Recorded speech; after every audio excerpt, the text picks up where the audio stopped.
Il est 6h47.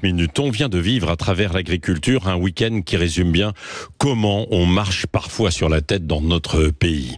Tout a commencé par cette vraie fausse invitation au soulèvement de la terre. Emmanuel Macron a beau démentir, il y a bien eu une boulette de ses conseillers.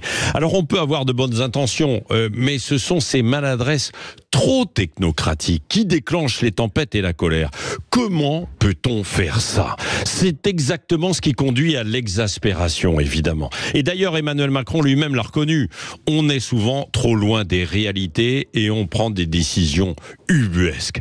L'exemple sur les prairies dans l'agriculture. On a demandé à des agriculteurs de remettre leurs champs en prairie, alors qu'on les avait incités à arrêter l'élevage. Comment voulez-vous vous y retrouver? Faut arrêter avec ça, a dit le chef de l'État, sauf que sans la colère des agriculteurs, eh bien ce serait passé crème. Il y a quelques semaines, en Lozère, les syndicats agricoles n'en croyaient pas leurs yeux. Les arbitrages sur les prairies sensibles, justement, se faisaient par les images satellites et non pas par une connaissance réelle du terrain. Du coup, c'était complètement déconnecté. Alors évidemment, on l'a vu ce week-end, Emmanuel Macron a retroussé la chemise pour aller au contact. Il aime ça aussi et on peut lui reconnaître du courage. Oui, ça c'est vrai. Mais encore faut-il prendre les bonnes décisions et des actes ensuite derrière. Parce que le chef de l'État a lancé par exemple les prix planchers.